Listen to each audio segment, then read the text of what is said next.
So what I wanted to talk to you about is that you had a podcast, and I saw that I can't believe I saw the post that you're canceling your podcast and you're getting married. And this is Mm-hmm. such a huge transition in your life. So I was really excited to talk to you about it because I'm like, Yeah.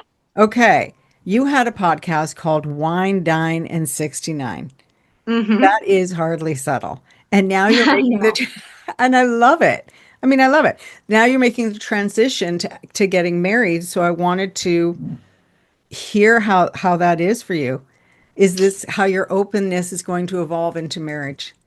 Yeah, so it's funny because I think that in many ways the marriage and the podcast, even though it feels like they both happened at the same time, they both kind of were two separate things. About a year ago, I started processing some like past stuff that was really difficult. I went into like EMDR therapy and I just started feeling like a lot of the sexy, cool girl things was an act. And I was like, why have I been putting on this act for such a long time? Like what actually is my sexual identity outside of performing for men, in my case, men?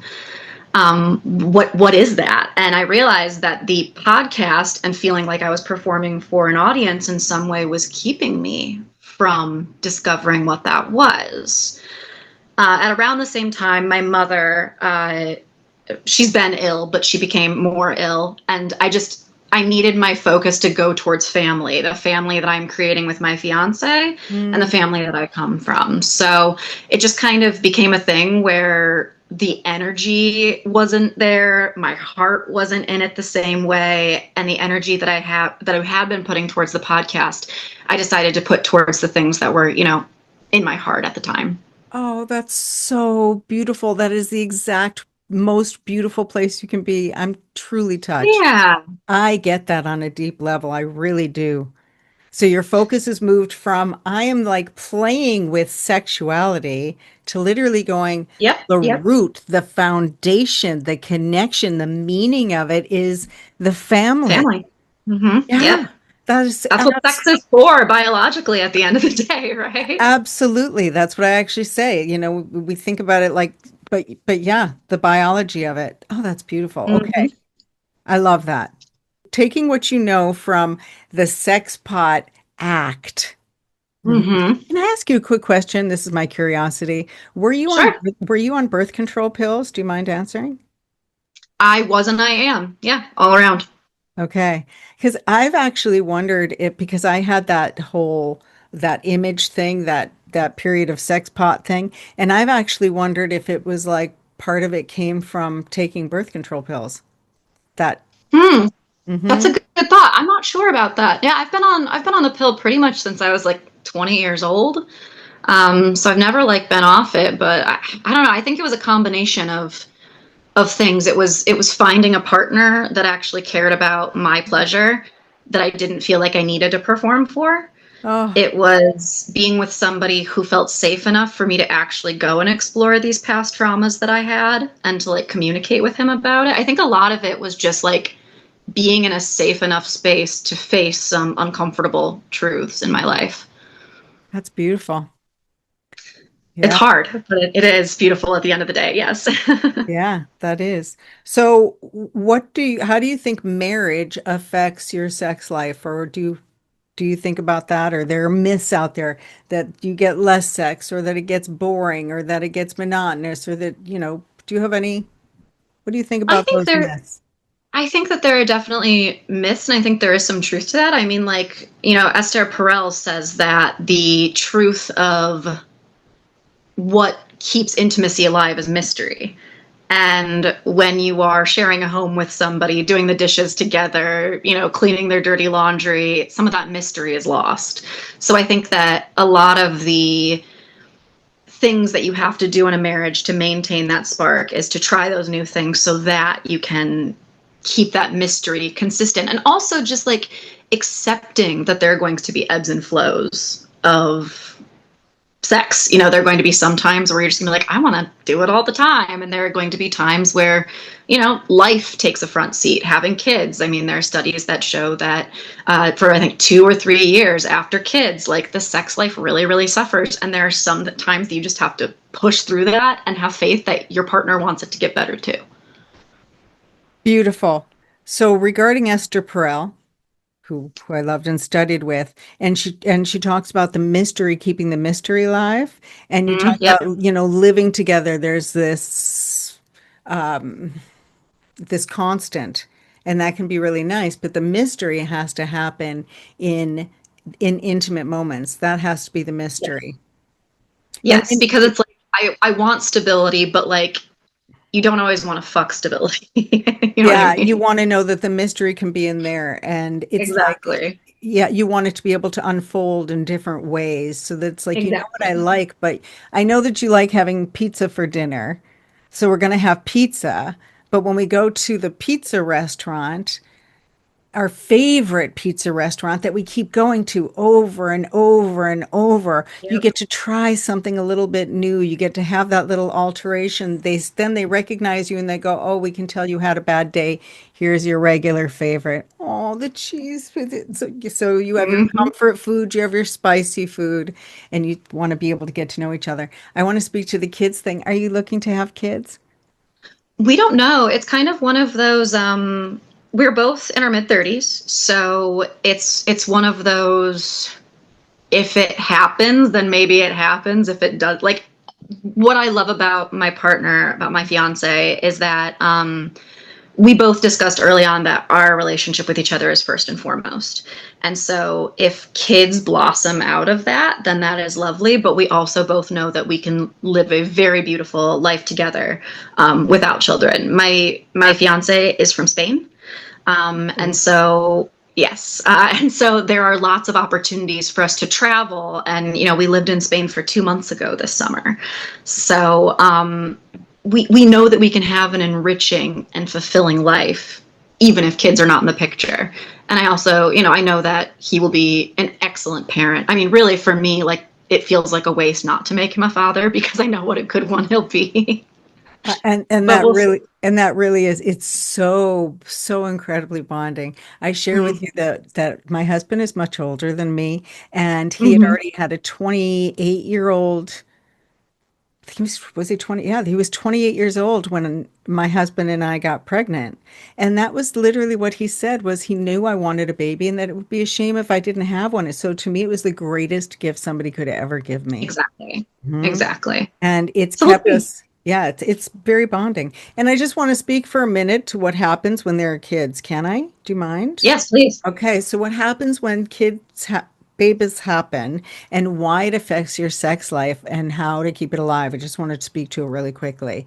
What happens is when you are so attuned to your partner, you can tell what his mood is, what his subtlety is. He can read him. Honey, you're hungry. Here's dinner. Oh, let me tell you, you're so attuned to him.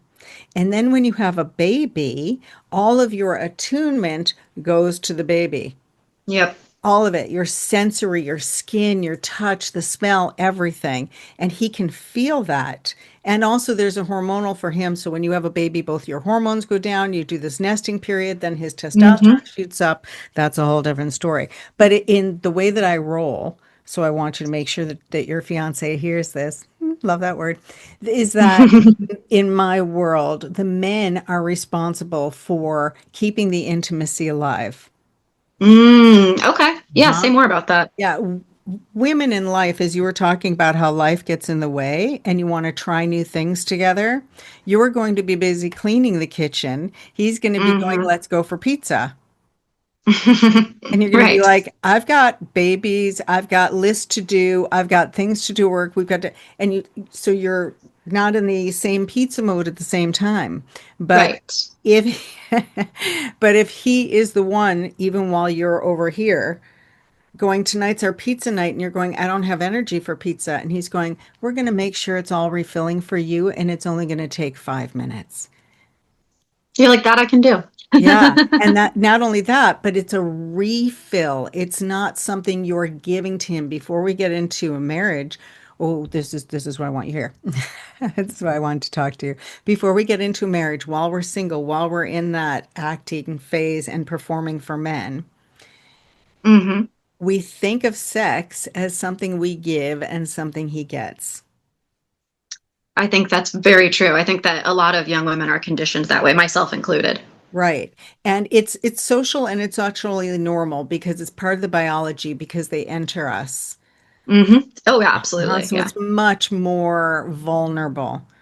So, so we think of it as something he gets, something we give, and then you get in marriage, and then there's these phases of going, do I have any energy to give to you, especially when there's a baby or life happens? It's like, I'm still giving to you. I'm still giving to you.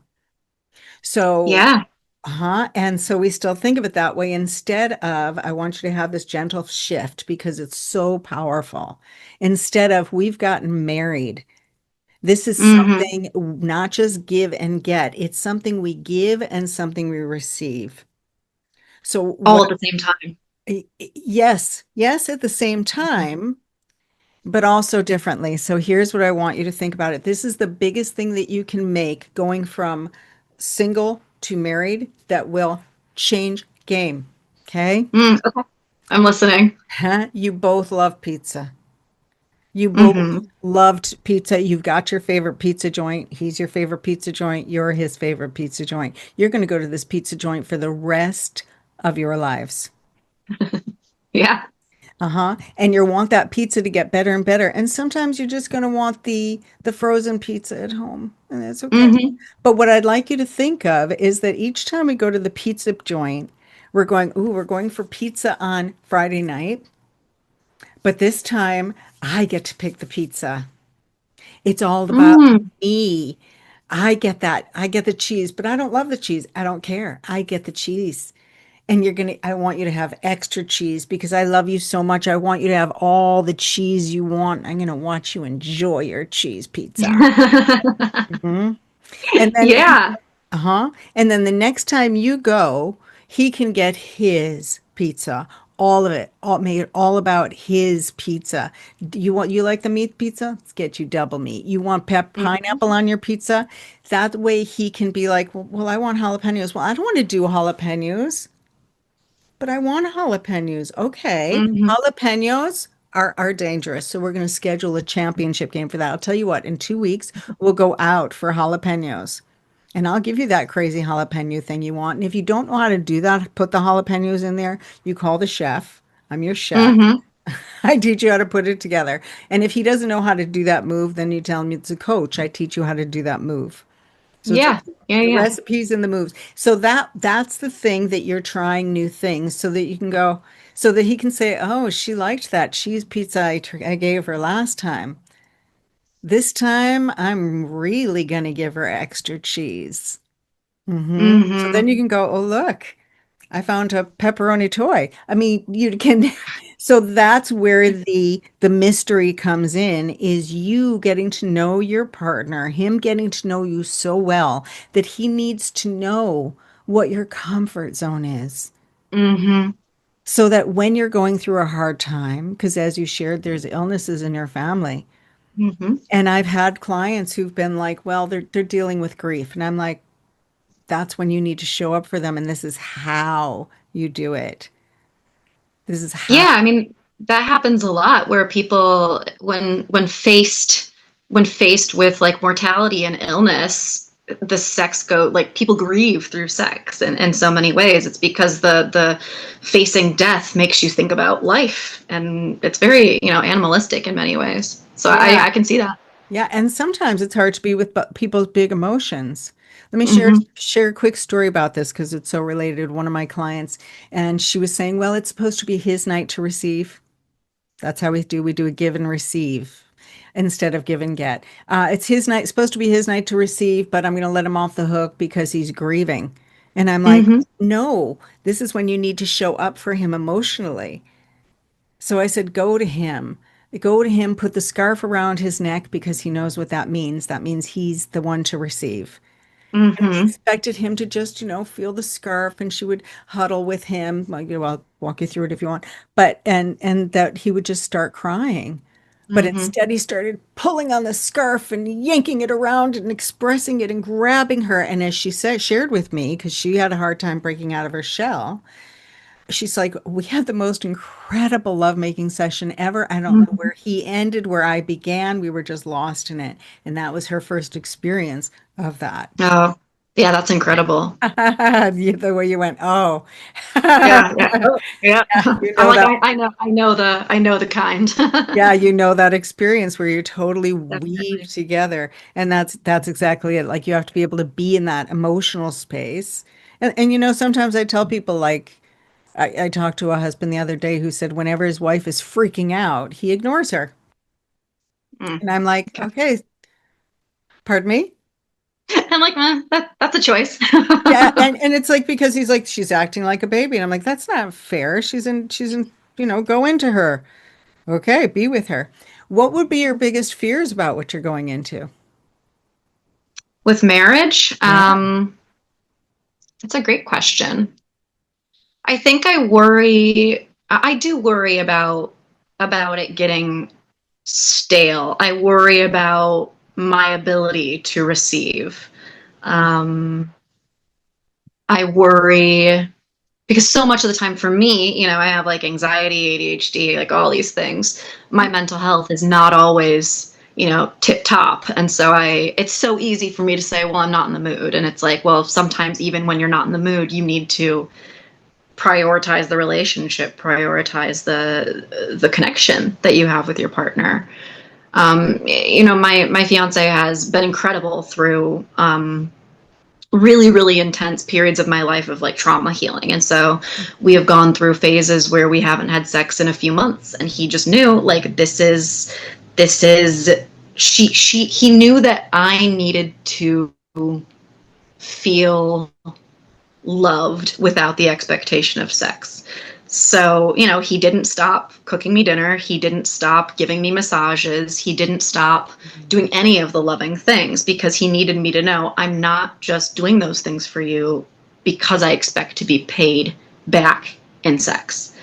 So I think that was like really a game changer, for our relationship and a really good like setting for the marriage. But I do worry about sometimes if I get into another dark place, I want to know how to tackle those periods a little bit easier so that because I know that they were hard on him. I mean, he put me first, and that was amazing of him, in those periods. That's why I'm marrying him. He's an incredible guy, but I know it was hard for him too to feel like I did not want, that closeness. Mm. Wow, thank you. Okay. Yeah, it's intense. Yeah, and I'm going to speak to all of it. So I really appreciate you bringing it up. First of all, the stale. If you do that, let's make this one all about you. Let's make that one all about me. It won't get stale. Hmm. You also talked about the ability to receive. I got to tell you, everybody has a hard time receiving. I'm going to say this. We all think we have love to give. I want to find someone to love. Hmm. So we Mm. all have love to give. Receiving love, that takes practice. And Yes, I that's think what that's very true. and that's what you've done by going, look at somebody's nurturing me, even having that. But we all think of ourselves as as givers. So in relationship, what I find is women think of themselves as givers and caretakers. Men think of themselves as givers and providers. Correct. Mhm. Yeah. But giving and receiving love, that takes a real practice. Hmm.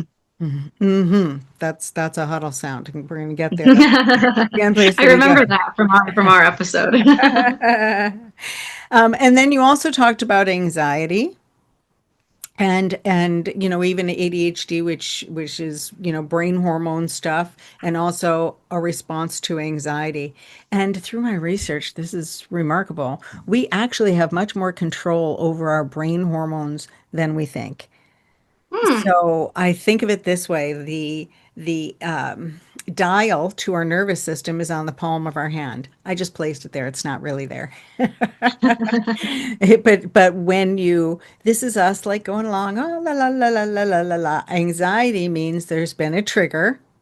Mm-hmm. and your nervous system goes, wee. That's literally what happens. Like, Mm-hmm. uh-huh. And you can, as soon as you recognize that, you have to have an emotional and a physical cue to actually start to adjust your nervous system. The more you know, you're going, this is my cue to adjust my nervous system. And so what we do when we huddle is the palm goes on the chest. Hmm. Yes. And it's literally like can it makes the mind body connection. And when you're making these huddle sounds, which I'm going to walk you through one because I want you to have this. When you're making this huddle sound, like even while you're talking, like this, you Mm-hmm. feel your vibration, so you're not so stuck in your Yeah. head. You're not so stuck in your head because that is what lowers your anxiety. Knowing that you're here, that's a huddle. I literally ask, "Are you here? Are you Mm-hmm. okay? Are you okay? Mm-hmm. Are you willing?" And the Mm-hmm. word willing means to do with or be with whatever the fuck is in front of you.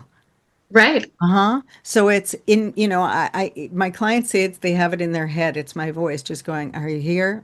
Are you okay? Are you willing?" And when I'm feeling anxious or out of control, even myself, I will ask myself, I'll walk around my house going, "Are you okay?" And I go, Mm-hmm. even if it's because then I'm releasing the exact emotion. Right. Because if Right. you start to talk about it, no, because, then you're literally talking yourself. Uh-huh. Yeah. So As someone it's, who intellectualizes my emotions, that tracks. yeah, and that's why intellectualizing your emotions will often get into your way instead of Mm-hmm. expressing it. Emotion means energy in motion. Your emotions need to be emoted more than they need to be talked about. Yeah. When they get talked about, they get to spin in your head. There's that whole thing, God spoke the universe into existence. But so our words have power, words have meaning. Right. Yeah, and what happens, I'm so glad you brought up mood.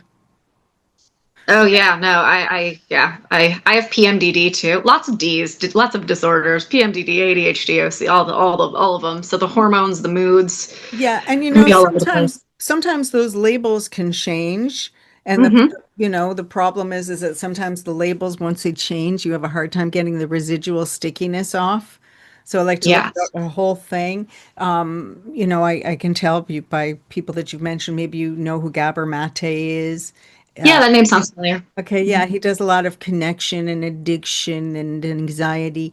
I can't help but use his voice, but he talks about how the cure for this is connection, Mm-hmm. but he doesn't tell you how. And same with Esther. Esther talks about the mystery, but she doesn't Mm-hmm. tell you how. Sure. Uh-huh. So I find for a Sure. lot of people, that's like, okay, now I know what the problem is.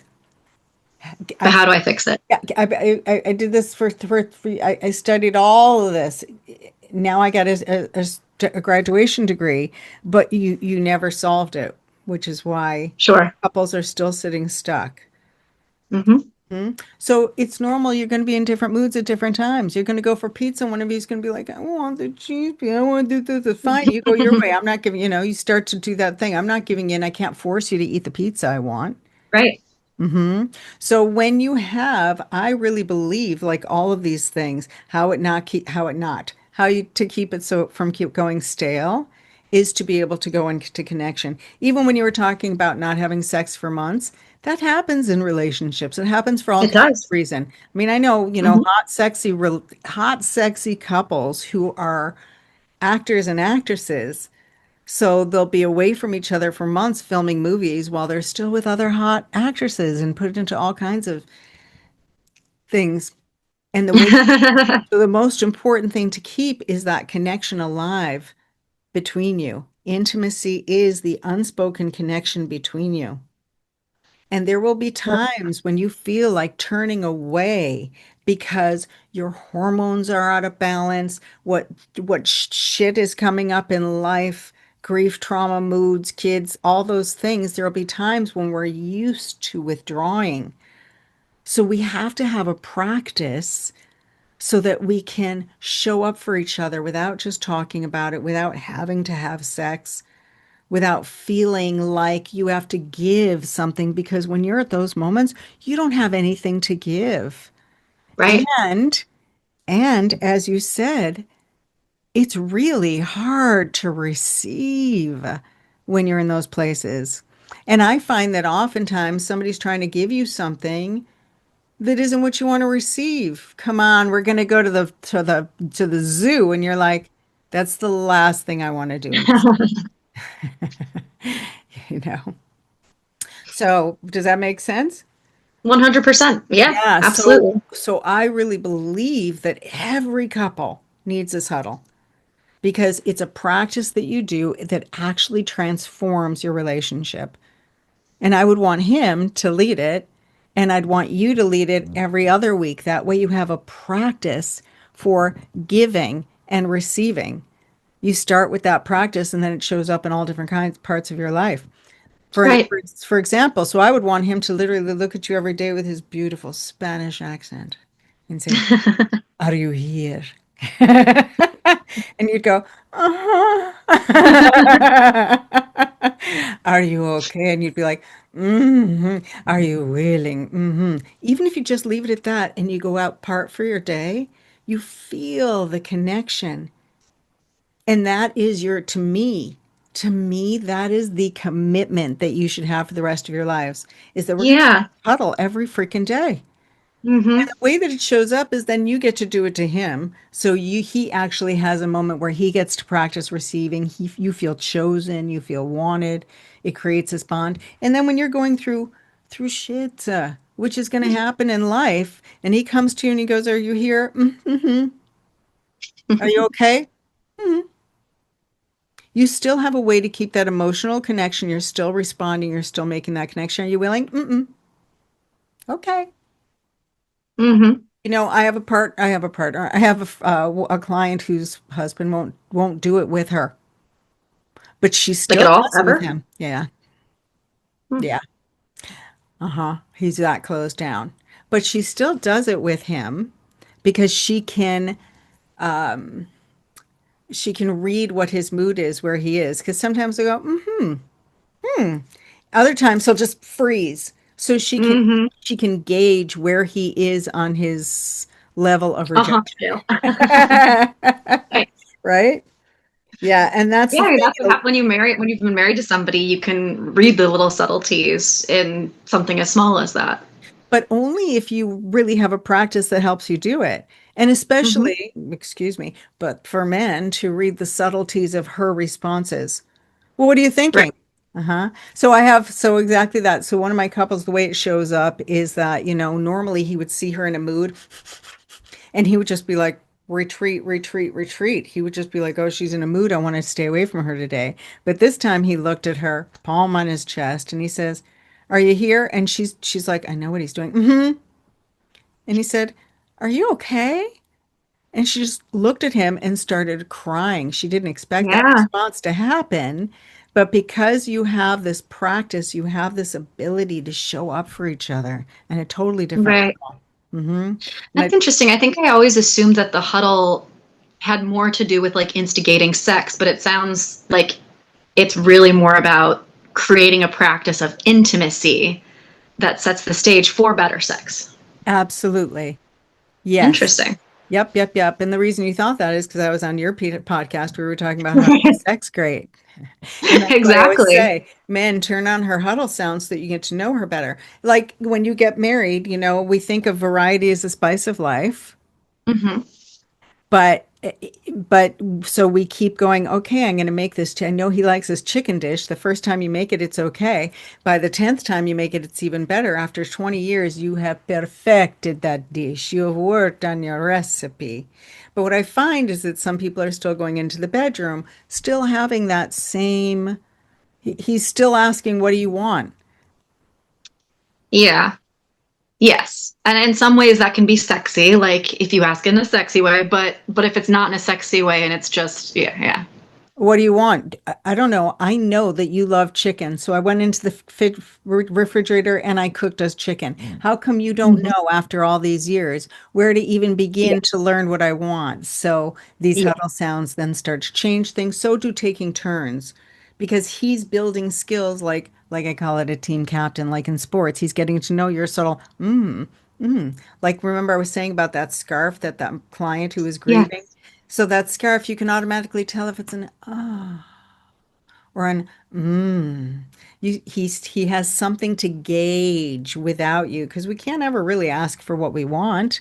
As I say, you can't know what you want, otherwise you're thinking in your head. It's your body that shows up at that pizza Yeah. counter and went, I came for cheese pizza, but oh wow. Hmm.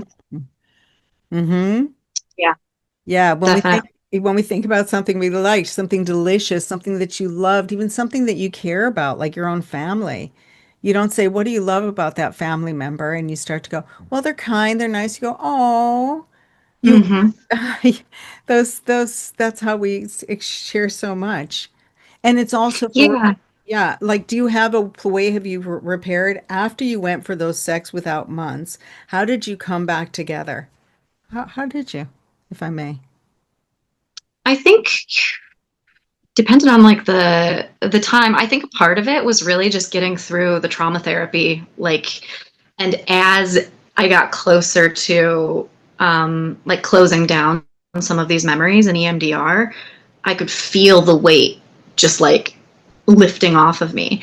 And so one of the big things that we've done is he's been hurt so much by feeling like I don't want it. And so a lot of the times I'll initiate it, but I'm really bad at initiating physically. So I instead initiate verbally. And that has worked to just be like, hey, do you want to have sex later?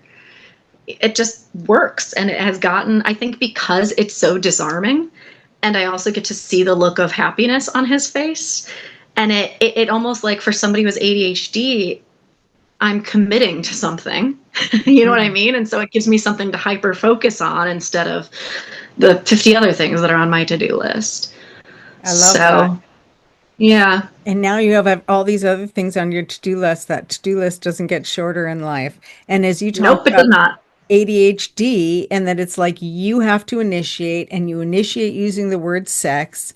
And there'll be times when you're in life that we go through things that like that's what the, so it, the also when you initiate it, you want to have sex tonight, you start to look forward to it. So when my whole program is based on having a plan that sets up a rhythm, you're going to huddle every day or at least Hmm. twice a week. It will change your life. Do it every day, it'll really change your life, especially for you because you need rhythm and it Right. synchronizes your brain waves, your heart waves. Huddling with somebody has a bigger effect on the hormones in your brain than just when you huddle alone, but it will help you a lot alone. And also Yeah. because because of the ADHD, I know that you need regiment. So in my program, and I'd really want you to practice this in your life. We have a practice game which is in the living room, and then we have a game which is in the bedroom. So that you can practice receiving when it's not just sex. You can practice Hmm. giving when it's not just sex. And also you have a hard time initiating physical intimacy. Hmm. Yes. So everybody does. Men do and women do. So even when you say, okay, let's have sex tonight, you still have to have, if you have this, a starting move, something that actually pulls you out, drops the outside world, pulls you right into it so that we're right here, right now. Make that a ritual, a routine, something that you do. Right. I teach it in my program. I teach you a whole set, like what you do in the living room. Oh, wow, that makes a difference. Now I want you to do that exact same thing in the bedroom. Location makes a difference. It So does. initiating physical, this way you have that huddle that you use out of the bedroom. Then when you do it in the bedroom, are you here? Are you okay? Are you willing? You It have changes. it changes, and you know what you're running into. Are you here? Mm-hmm. Are you okay? Mm-hmm. Are you willing? That means it's a comfort zone. Mm-hmm. Oh, Right. she needs comfort. Are you here? Hmm. Mm-hmm. So you have something to play with that sets those moods. Also setting it up consistently. We practice on Wednesday nights. We have game day on Friday nights. Your body starts to get into that rhythm and routine so that he doesn't have to feel that hurt. So Right. Yeah, sometimes it might be sex, other times it might be pleasure. My clients I really like to not use the word sex because we think of sex as penetration and an orgasm, and it can be too much work. And what if the orgasm Yes. doesn't happen? What if the penetration doesn't happen? Is it still sex? Is he still satisfied? Yeah, there's a lot of nuance there that people can argue. And then, of course, it changes when you're not talking about cis couples or, I'm sorry, heterosexual couples. So it really changes. Right. That's why I like to think of it as pleasure. But I share with you that my clients call it heart time. So they put a heart on their calendar. I have others who call it star time. I have others who call it pizza night because of Mhm. the way that I teach it. And I know it sounds crazy, but they actually, some people set it up on their phones and they found that it wasn't working for them as well as literally having a printed calendar because Yeah, this visual thing, we're both on the same calendar. And that way you can move the date if you need to. But if you have that set schedule of who's giving, whose night is it to receive? Oh, this week is about your pizza. Oh, next week is about my pizza. That mystery will be there. Ooh, I get to practice right, receiving tonight. It's much more exciting than, are you done yet? Is it my turn? What should we try tonight? Everybody falls into that. The oh minute yeah, that's where the absolutely. mystery stops is because we start going, okay, now we have to have penetration. You have to have an orgasm. I have to have an orgasm. It's to me, I use sports analogies that puts you on like opposite teams. We're going to hit your goal. Now we're going to hit your goal. Mhm.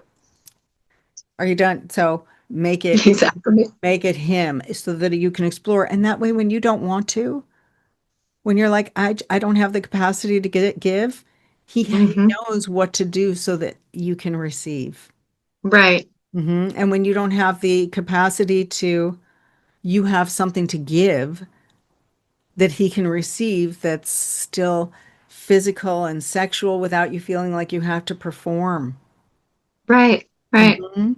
So Yeah, it's messy, it does, the nuances of it, but really does come down to intimacy and connection.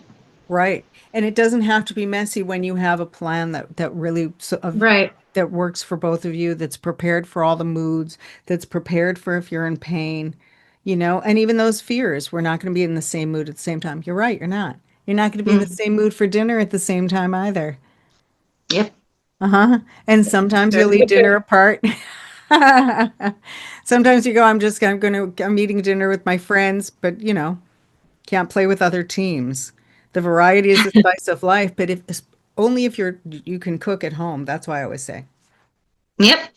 So what do you picture 5 years from now, 10 years from now? That is a question the answer to that has changed a lot in the last, I would say, year. I'll Mhm. probably still be, I think we'll be splitting time pretty evenly between the States and Spain. We've talked about moving to Spain full time. My job would allow me to apply for a nomad visa. Um, Over there, he's a professor, so it's a little eh, more difficult for him. But for our relationship, kids or no, I just I want us to continue being connected. I want him to continue being my best friend, Mhm. and I want to continue having um, what Alain de Botton calls like the good enough relationship.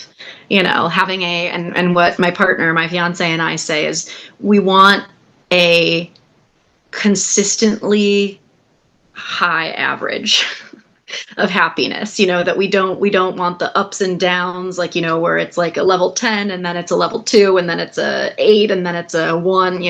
We would like a consistent, like, level 7, you know relationship happiness, which I think to a lot of people sounds really boring, but if Mhm. you want something lasting and healthy, um, and reciprocal for your entire life, I think that a seven's pretty good if it's that consistent. I think that's So I think that's what amazing. we're shooting for. What do you think people mean when they say that that's boring? Well, I think that a lot of people have relational trauma in which, and I think that society has not been done the best job of teaching us what stable and healthy looks like. I think that a lot of us are taught that the fireworks and the butterflies are what love is. And sure, maybe it's that way in the beginning, but like, I'm actually going to walk down the aisle to. I'm a theater actor originally, and so I grew up doing musical theater, and I'm going to walk down the aisle to a instrumental of a song that I sang when I was like 14 years old, Oh. called "A Quiet Thing." And it's about how in love and in relationships, people assume that it's going to be the fireworks and the big band and all of, all the lyrics in the song are about this is really quiet, like this, and that's how it felt, being with my fiance, just even from the beginning. um and so I think that people who are looking for those fireworks and for the big, brass band, there's a certain level of not being in touch with reality there, but it's not their fault. I don't think most of the time. I think it's the way that we've been conditioned. Um, Mhm. so I think that as we get older, hopefully, we start to learn that looking for that high average is what is going to be most sustainable. Of course, some people never do, but Well, I agree with you. That's what I say. Intimacy is made in the quiet moments of stillness. mm-hmm, mm-hmm. So that's why I want you to have this huddle practice because it keeps you intimately connected with a quiet practice in stillness for both of you. That Hmm. doesn't necessarily need to lead to sex. It's just a moment to It's come a together, Mhm. connect in that moment. Yeah, and it has a biological effect. It has a hormonal effect. It just affects the space of you. You don't talk about it. How is that for you? Shh.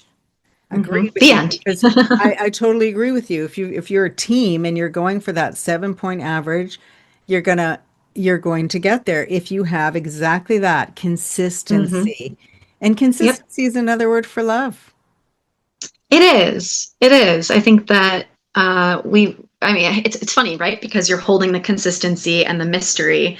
You're trying to like come to terms with these two opposing ideas. The consistency of love is what makes love lasting and committed. But of course, to keep things spicy and to keep the physical intimacy, there needs to be some mystery. So it's kind of all about like holding these opposing ideas together, which can be interesting. Okay. So they don't have to be opposing ideas. When you Okay. think about something like a huddle, it is an action. It's a physical action that expresses your emotions. So if it otherwise you're talking about your feelings or Mm-hmm. you're having sex. So something like this is so important because it doesn't have to be a mystery. It doesn't have to be a mystery. It doesn't have to be a how do we balance this? If you huddle every day, you have that connection going. So you don't have to worry, oh, wow, we haven't connected in so long, he's feeling hurt. Right, right. Uh-huh. If you have this practice that goes back and forth, even if you're just doing that huddle. And I mean, I have clients who do it over the phone or who do it over a video. I have clients who while they were in different locations were only able to have video sex. And they said Mm-hmm. it took them to a whole new level because they were so connected. It was like, wow. Because you Yeah, I don't can see start, that. yeah, you don't start with the how was your day? How was your do? You're going over all the busy Right. lists in your head. When you do that to a woman, men, if you're doing that to a woman, stop it. Because it's just she's going over her list with a Sharpie. Yeah. Hmm. Yep. And Yep. then if you have this plan, the way that I was talking about, you're literally putting him on the list. Yep. And he's putting you on his list. So you're Yep. prioritizing that. That's how you get to that high 7 average. And you're going to get Yep. past that. You're going to get past that because you already know so much. Mm-hmm. Yeah, Yeah. you know so much. You know how to explore. You're comfortable in your body. You know what the traps are because you've been listening to the traps for so long. I mean, that's everything. That's why I was super excited to talk to you. That's everything. You know how to be sexual, you know how to be vibrant, but then we get into a relationship. Those fireworks will end. That's the honeymoon phase. The phase Yep. after that, that's a power struggle. And you already are aware of that. That's where you start going, I don't want to have sex because I'm not in the. But when you have this thing, you have this, at least this exchange that you can keep that keeps you out of that power struggle. Hmm. No, Hmm. absolutely. Yeah. I So can see that. I've committed to huddle no matter what. You show up for the team and you huddle no matter what. Right. Hmm. Very, very cool. Yeah. I'll talk to him about it. Yeah. We do something similar to that, but it's not every day and it's not exactly like that. I like the body connection that goes along with that. Yeah. The nice part about this also is because then you have a visual cue for each other across the Right. room. So that for the rest of your lives, you can be across the room and you can be going through a heart. He can see you across the room, go looking at him like this, and he's going to be like, okay, on my way. Yep. I'm coming. Uh-huh. That is one of my favorite things about relationships is just like the short term that you develop. Like my partner knows now that when we're in like a group setting and I go, honey, what time is it? He's like, she's ready to go. We gotta go. Like she's done. So then he'll find a way to like excuse both of us. So I do like that it's it's a shorthand. It's a touchstone. Yeah, yeah, yeah. And it becomes also visual so that when you're feeling anxious or off the thing, he can't talk to you about it. Mm-hmm. But if he stands in front of you and goes, mm-hmm, mm-hmm, Yeah. it's just like an I'm Mm-hmm. here for you. I'm here for you without getting pulled into it. That's what it says to me. Right. Mm-hmm. I Yeah. love that. I really love Yeah. that. Because when you are anxious, you want to be able to adjust each other. I share with you that I even do this with my daughter. So when my daughter would be having an anxiety attack at school, when she was, in Mm-hmm. her teens, she would call me and she'd be like, a pop quiz, a test I did not prepare, whatever. She'd just call me and go, Ma, help, help. And I would just be like, mm-hmm, mm-hmm. And she could regulate herself, even though she was like, Mm-hmm. so we were able to regulate each other with people that we love. And you have Yeah. someone you love who can help you break through those moods, through those anxiety patterns. You have a new, Yeah. yeah, you have a practice to be able to be there for each other. What is I the, like that because ultimately it's our own individual job to like emotionally regulate. And I just saw like a quote today about how like emotional regulation would solve like so many of the issues that we have like politically in this country. But I have never thought about the fact I've always viewed my emotional regulation as like mostly my job. And that like I can talk to other people, but talking isn't necessarily the easiest or fastest way to emotionally regulate. So having this physical connective way to help you emotionally regulate, I can see how powerful that is. yeah, yes, yes, yes. And also, I think that it's our partner's job, just like we physically regulate our partner, we need to Hmm. emotionally regulate. So, like for that man I was telling you about, his wife goes off the deep end and he ignores her, and I'm like, then she's in the heat of the moment alone. So if you think Yeah. of it like your team and you look at your teammate who's out there, I even said a puppy. If you had a puppy who was, you wouldn't go, get away from me while you're emotionally regulated. No, you'd connect with the puppy. You'd calm the puppy down. If you saw your partner in the middle of the football game having, like, you'd like run in to save the day. So, Right, right. yeah, I think that we regulate ourselves together like batteries. We're batteries. We're electromagnetic beings. So if this Hmm. battery's not working, then another one comes in and you're like, ah. Yeah. Hmm. Yeah. I like that a lot. Especially if you have particular moves to do. Okay. You know, I talk Right. about the hero hold in my TED talk, which is literally him holding you from behind and huddling. And I have Mhm. a story of that where a client said he looked at his wife. He could tell all of a sudden she was like her anxiety level, this and that, and he knew exactly what to do. He looked at her, he went, mm-hmm, and he came up right behind her and held her. And she was Yeah. like, so you have these little abilities to be able to regulate yourself and each other. Yeah. My fiance does that. I don't even know that Oh. he knows there's a name for it, but he does that naturally. What does he do? But Hold you from behind? yeah. Oh, that's Yeah. so good. That's Yeah, so, he's the best. he is the best. Can I ask what he's a professor of? Spanish.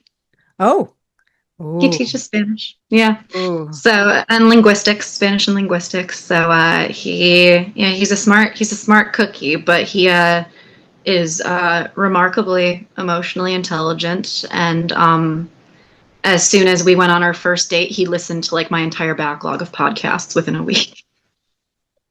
So and he's just like I've learned so much. Like he's like I just want to. He's I'm curious and I want to keep learning. You know. And he says he I think he has a lot of his own natural intelligence, talents, etc. But he claims to have learned a lot from me and my podcast. So I'm sure he has, because that, I mean, this is what all men want to learn.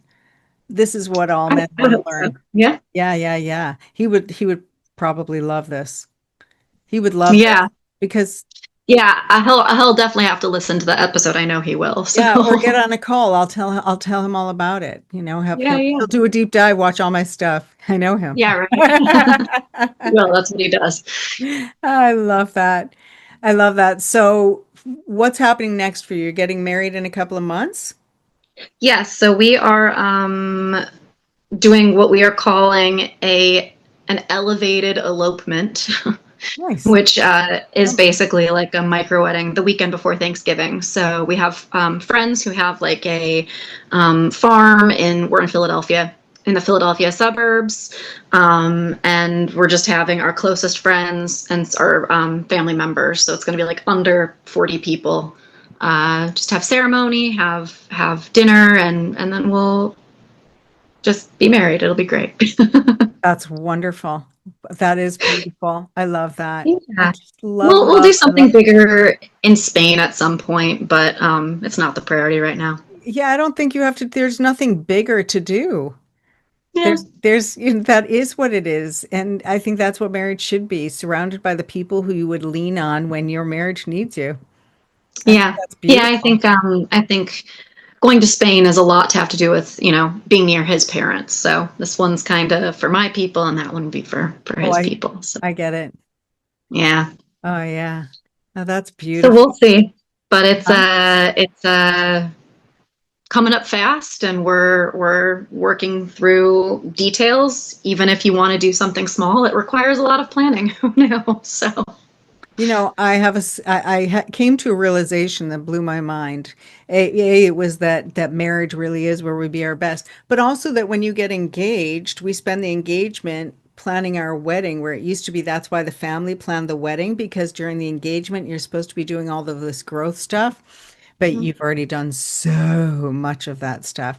But what I would want to know from you is, if I was asking you, what do you think his biggest fear would be around marriage? What do you think he would might say? I would say probably fear of disconnecting. Hmm. I Okay. think because we do focus so much on our connection, but then, I know it's hard for him that sometimes, whether it be because of ADHD, OCD, PMDD, or whatever thing is in front of me at the moment, that I know that I can feel really far away to him sometimes, and not just physically, but emotionally too. And that's why I think that having these periods of time where we are taken out of our comfort zone, or at least where I am, when we spent 2 months in Spain, I had no choice but to be present. I don't speak great Spanish yet. I'm learning, but I think that we've learned that is a really incredible, important tool, is just to take us outside of our comfort zone, because then you have no choice but to be present. So that's kind of how we have kind of worked around that. But ultimately, I think that yeah, his biggest fear would be feeling disconnected. I love that. Out of your comfort zone is another word for feeling vulnerable. So I want you to be able to translate that to the bedroom, because that's so important. Yes. Uh-huh. And if his biggest fear is disconnection, and I'd imagine it is yours too. Yes, So yes. I really, really encourage you to have this huddle so that he doesn't have that fear. He can always look at you and go, "Are you here?" I mean, it just keeps the connection alive, and it would sound even better in Spanish. Yeah, no, it would. Uh-huh. I'm And already even translating it in my and head. he would also even love this because he loves linguistics. And I Yes, did a lot yes. of research on linguistics and the origin of vocabulary and why sounds work and how we hear them. So, No, definitely. yeah, I'd be fascinated to talk to him. Okay, do you have any other questions? Is there anything you would want to know that I could? Hmm. Do you have any uh, ideas for being more present in your body?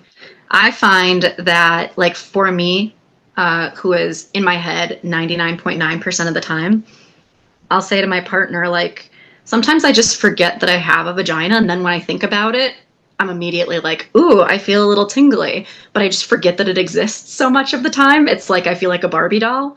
Um, and so there is such a large disconnect with my body that I think that it's hard for me to even know if I am in the mood or to feel if I am in the mood because I'm so up here. So I'm wondering if I think this huddle is like a really good start for that.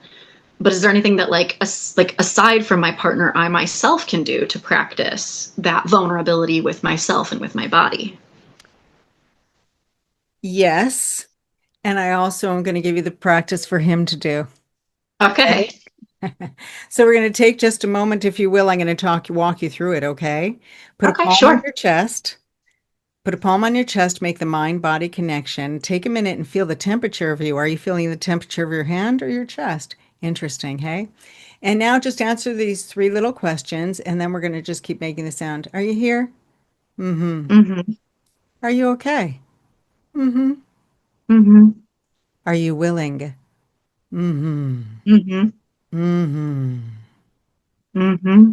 Mm-hmm. Let yourself do a little breathe of it. Feel your Mm-hmm. palm. Now I'm going to take you there real quick. Send it right down and feel your tush on your chair. Mm-hmm. Feel the vibration. Mm-hmm. Can you feel the vibration?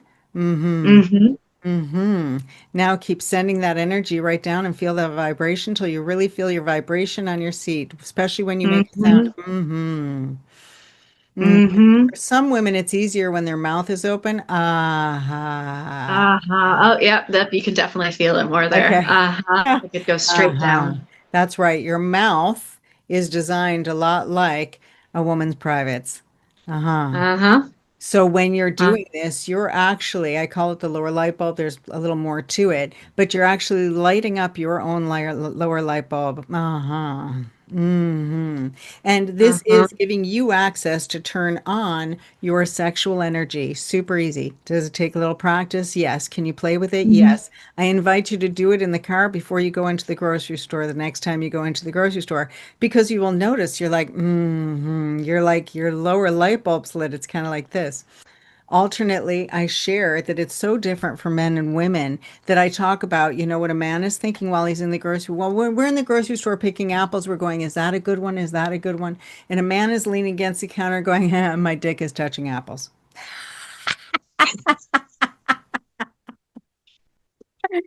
So that's why women are disconnected a little bit more than men because their sexual organ is literally on the outside of their body. I I, Yes. I talk about like if you ever really want to experience that, stick a dildo in your pants, go to the grocery store. You can wear a big billowing dress, nobody else has to see it, but you're so aware of it going to Oh, people. yeah. I don't know I'm how you standing wouldn't here. be. Right. And that's how men feel all the time. Yeah, That's no how wonder they're obsessed with sex men. then. Exactly. And that's exactly it. If our sex organ was on the outside of our body, we'd be Mhm. thinking about it differently too. I love that. And that's why sometimes women can feel like they're so disconnected from their privates. It's because it's like, I Yeah. don't think about it unless it's that time of the month, unless it's itchy, unless it's this, but it never looks at you and says, I'm hungry. Yeah. That's why I say women have responsive desire. Sometimes we're not in the Yes. mood until Yes. the food comes. And the reason Mm-hmm. we're not in the mood because till the food comes is because this is the science. When we see that food, And when he sparks up, he's about to eat it, we have a hormonal response. Then we start to salivate. We go, ooh, I want a French fry. Ooh, I want this. Oh, now I want a dish. That's the way responsive desire works. Right. And Right. we have that more in our 20s also because that responsive desire is, pulling that desire brings men to us. I'm going to give you something. So it's that give and take, but in relationship, you do want to be responsible for your own desire. And even as we age, Yeah. you do want to be responsible. So doing that thing like I taught you, where you're going, mm-hmm, and you can send it right down there. You can see how fast we could get there. Mm-hmm. Yeah. No, that's really I'm finding that like that mindfulness of the body that like feels like a hack to mindfulness almost. Exactly. It's a hack to mindfulness and also to your pleasure. Mhm. What do we want? What are we hungry for? Where for men, this is how they're going. They're going, oh, look, I'm hungry. And I'm hungry. You're the one who made me hungry. Aren't you excited? Don't you, do Spontaneous you want to see a desire. picture? Do you want to see a picture of how hungry you make me? I never want to see a picture. Seriously, I said to a man, the question you should be asking is why women don't want to see the picture you just sent. Exactly. That's the real question. Look how hungry you made me. Aren't you excited? And you're like, are you kidding me? No. That is something I will never understand. Well, then I will do a video explaining it because it's hilarious. Gone down the dark hole of it. Whoop. I'm just kidding. Um, Eesh. Uh-huh. So that is the exercise that you do so that you can be more present in your body. And then when you Okay. do that with your when you do that, like going, I have women who I go do it in the closet. And I also teach you an initiating move that gets you on the same page, same time, every single time in any mood, in Hmm. any mood. So I've literally broken it down to a science because Wow. attraction is a science work. Chemistry is science. So people literally going, this is so complicated. I know it's going to be, no, it isn't. It's a science. It's Hmm. science. I broke down what Right. desire is. What is the science of desire? Got it. Check. Now let me teach.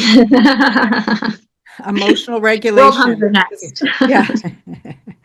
But also the moods and all of those the D words, the disorders, those things come up on all parts Yeah. of life. Yeah. Hmm. Yeah. Like I was just saying to one of my best friends yesterday, I was like, with everything that's like, I say this as a joke, wrong with me, right? Like, I'm fine. I know there's nothing wrong with me. But with everything that's wrong with me, I was like, I think the biggest gift that the universe threw at me was that I can experience penetrative orgasms. And she was like, yeah, that's not fair. I can teach her how. I can teach her how. Literally, it's like one, two, three, and she'd go, oh, especially if she has a There it regular is. partner. Especially if she Yeah. has a partner. I mean, I have a whole lesson in my program called the ozone because we think of the orgasm as one thing, but I teach it as a whole. Oh, it's so complex. Yeah. No, But it does, I love it. it's complex, but it doesn't it have to be when I make it, it's so simple that it's You like, find a hack. Yep. oh, yeah, I got a hack. I got a hack for that. I got a hack for that. That's exactly it. Okay. What other questions? Is there anything else you asked about the being present in your body? Is there anything else? Because I love Oh it. man, I think that is honestly like my biggest one is I mean, I like once I'm in it, I'm off to the races, I'm ready to go, you know, but it's the getting into it or even sex even like occurring to me as something Right, that is the biggest thing for me. which is why he becomes the team captain because Right. he has to be in charge of the plan of action. Women are in Right. charge of the lists. If we go, I'm having sex tonight, women start going to a list. I have to shave my legs. I have to, what am I going to wear? So that it's our nature. It's the way our brains are wired. Right. Men are in Oh, charge of, yeah, men have, that's why he has to be in charge of the action so that he can see, ooh, tonight's your night. I'm going to tickle you in the living room. hmm. So then you're going, oh, something I can receive, something I can look forward to. So Yeah. it creates anticipation. Yeah. And you're not waiting for it to happen. Right. Mhm. Right. There's a plan. I think that's been the biggest thing for me, especially with some of my, you know, past traumatic experiences where, men have, tell me if you've heard this one before. I have blue balls. And then like men like literally crying saying, I have blue balls. Like, why won't you help me? Why won't you help me? Or guys, making me feel as though I need to deliver if I've started something, right? Like all these different things like that like are just biology as teenagers, but they can get messy and they can formulate so many of like the connections that you have in your brain. So I find that is why saying, let's have sex tonight works for me a lot better because then it's on my list and I don't need to wonder, is it going to happen? Is he going to try to seduce me? Is he going to try to convince me? I already know it's happening. So it's funny that's the hack, and we kind of stumbled upon that in our own way. Yeah, I love that. And now if you say I'm going to do that every Wednesday, say Hmm. if you say on Wednesday, let's have sex on Friday, Yes. it'll change Yeah. your Wednesday through Friday. Absolutely. Yeah. Mhm. Yeah. And so I think that, like, planning sex has such a bad reputation, but I think that for certain people, myself included, like it's actually a hack. Absolutely. And spontaneous means off the plan, off the schedule. So Hmm. if you want more spontaneous sex, make a schedule, then you'll have more Yep. spontaneous as well. I think that's true. Yeah. Yeah. Because once you're in a routine, it's going to happen more. But the more you have it, the more you want it. Yeah. And I'm going to share this with you because unless there's anything else, I want to give a little closing. So Oh, here, no, no, no, please. okay. I love that the reason that you're getting married is not just because you found a guy that you love who made you meals even when you were feeling low, but because you really got that whole sense of family, like the really being there for the people that you love. I just, I just, Hmm. I just love that. Yeah. And that, that you want to create that mystery. I want you to go, we're going to go to the same pizza restaurant for the rest of our lives. We're going to open up secret menus that we didn't even know existed. Imagine how long pizza was around before they started stuffing the crust. That's we get to explore our pizza because it never ends. So Right. especially if you take turns giving and receiving, because I assure you, he also has a hard time receiving. We all do. Hmm. It's practice. Yeah. And that I'm super glad for you. I just want you, the biggest thing that you're concerned about is disconnection. If you do this huddle, and if you do it in English when you're here, in Spanish when you're there, I love that too. Then Hmm. you'll have the secret language that'll stay with you for a life, life, life. Mhm. Yeah. And I'm over No. here encouraging you to have babies because I consider, if you can, or at least people get a dog, but I consider kids to be like in my world, in my language, kids are your fans, your biggest Hmm. fans. And so I was Yeah. I go, oh wow, you've made it to the big leagues. Because like now Yep. you're really responsible for keeping us together and having a great Yep. life because when you're doing well, your fans are doing well. And the whole 100%. world. Then other people start to look and go, yay, yay. So I love it. Definitely. Recently, one of my couples went to a wedding and they were going, what can we do to make this wedding hot so that we can make a great night out of it? The husband asked me. And I said, here's what I want you to do. I want you to start before you go to the wedding. I want you to stop it before the game finishes. I want you to show her that suit a couple days ahead of time because a suit on a man is like lingerie on a woman. It's So she true. was already, huh? She was already looking forward to it. And then I said, the biggest thing I want you to do is so that you guys are that, like you can feel the pulsing energy between you. And I want you to go to that wedding so that they know that a couple who's been married for 28 years can still be this hot for each other. And they sent me pictures of them direct, like from their wedding, and I'm like, oh yeah, that's the couple I want you to be at that wedding.